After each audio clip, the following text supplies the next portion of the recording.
I want you to imagine a country with nothing, no roads, no cities worth speaking of, no schools, no hospitals, no running water, no electricity, just desert. And the people living in it, mostly nomads, moving from one place to another, surviving on camels and dates. This was Saudi Arabia in 1900, one of the poorest, most desolate places on earth. Now I want you to jump forward just 70 years. 1970, Saudi Arabia is sitting at a table with the most powerful governments on earth, and they are setting the price of oil for the entire world. Within another decade, Saudi princes are buying palaces in London, building universities, funding mosques across the globe, investing billions in American companies. How? How does a country with nothing become one of the most powerful economies in 70 years? Most people say one word: oil. But that is only part of the answer. The real story is about a deal, a secret, extraordinary deal between Saudi Arabia and the United States. A deal that created something called the Petrodollar. And that deal still shapes the global economy you live in today. Welcome to OP Vault. The story begins in 1938. In the desert of eastern Saudi Arabia, American geologists from Standard Oil of California were drilling in the desert. They had been looking for oil for years. Most people thought it was a waste of time. Then, on March 4th, 1938, they struck oil. Not just a little oil, one of the largest oil reserves ever discovered in human history. Think about the timing. The world was about to enter the Second World War. Armies were about to need more fuel than ever before in history. Cars, planes, ships, tanks, all running on oil. And suddenly, under the Saudi desert, was an almost unimaginable supply of it. The Saudi king at the time, Abdulaziz ibn Saud, had been running a country with essentially no money. He relied on income from Muslim pilgrims visiting Mecca. It was barely enough. When American companies came to him and said they had found oil and they wanted to develop it for a share of profits, he agreed. It seemed like a good deal at the time. Saudi Arabia had nothing. Now they would have something. But neither side fully understood what they had found. In the decades that followed, Saudi Arabia would realize the true scale of what sat beneath. And the world would never be the same. Fast forward to 1971. America has a problem. President Nixon has just taken the US dollar off the gold standard. From now on, the dollar is backed by nothing but trust in the American government. This is a huge risk. Other countries could lose confidence in the dollar. They might stop using it for international trade. The dollar could collapse. America needed a new way to keep the dollar valuable and in demand. And they found a solution in the most unlikely place: Saudi Arabia. In 1974, Henry Kissinger, America's Secretary of State, flew to Saudi Arabia for secret negotiations. The deal was elegant in its simplicity. America would give Saudi Arabia two things: military protection and weapons. In return, Saudi Arabia would agree to sell all of its oil in US dollars only.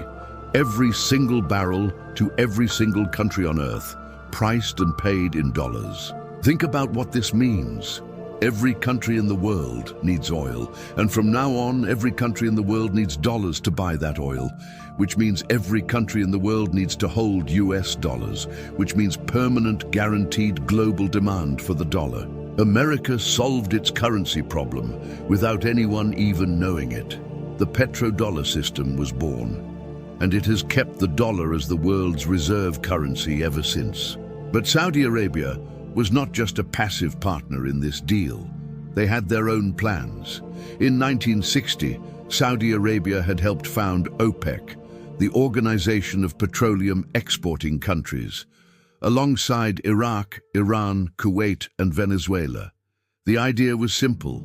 Oil-producing countries had been selling their oil at low prices set by Western oil companies. Why should Western companies control the price of oil sitting under Arab soil? OPEC's plan was to take control, to act together, to set prices as a group rather than compete against each other. In 1973, they showed the world exactly how powerful they were. When America supported Israel in the Yom Kippur War, OPEC announced an oil embargo on the US and its allies. They simply stopped selling oil to America. Within weeks, oil prices quadrupled. American gas stations ran dry. Lines stretched for miles. The US economy and the economies of Europe went into crisis. A group of desert countries had brought the world's most powerful economy to its knees. Not with armies, not with nuclear weapons, with oil. This moment changed everything. It proved that control over energy was the ultimate economic weapon. And it made the petrodollar deal even more important because America now understood more than ever why they needed Saudi Arabia on their side. The money that flowed into Saudi Arabia after the oil boom was staggering.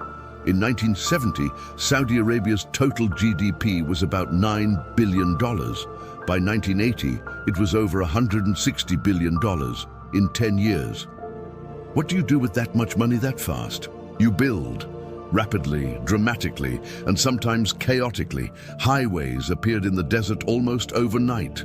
Universities were built, hospitals, airports, entire new cities were constructed from scratch. Workers from around the world, from Pakistan, India, Egypt, the Philippines, poured into Saudi Arabia to build this new nation. Millions of them. The transformation was breathtaking. A country that had barely entered the 20th century economically was now trying to leap directly into the modern world. But the oil money also created problems. An economy that depends entirely on one resource is extremely fragile. When oil prices fall, and they do fall, everything that depends on oil money falls with it. Saudi Arabia today is still dealing with this challenge. Vision 2030, the country's plan to diversify its economy away from oil, is an admission that the petrodollar model cannot last forever. Because oil will run out, or the world will move to cleaner energy. And when that day comes, the countries that built themselves entirely on oil will face their most serious economic test. So let us pull this all together. A poor desert kingdom finds oil. An American-Saudi deal ensures the entire world buys oil in dollars. OPEC demonstrates the terrifying power of controlling energy, and a country goes from nothing to one of the world's wealthiest in a single generation. The petrodollar story is not ancient history. It is alive right now. Every time you fill up a car with gas, you are participating in this system. Every time a country buys oil and needs dollars to do it, the petrodollar deal of 1974 is playing out.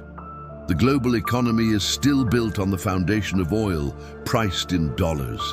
And every country, including the ones that do not like it, has to play by those rules. That is the power of economic systems. Once they are in place, they are incredibly hard to change, even when the whole world can see that they might not last forever.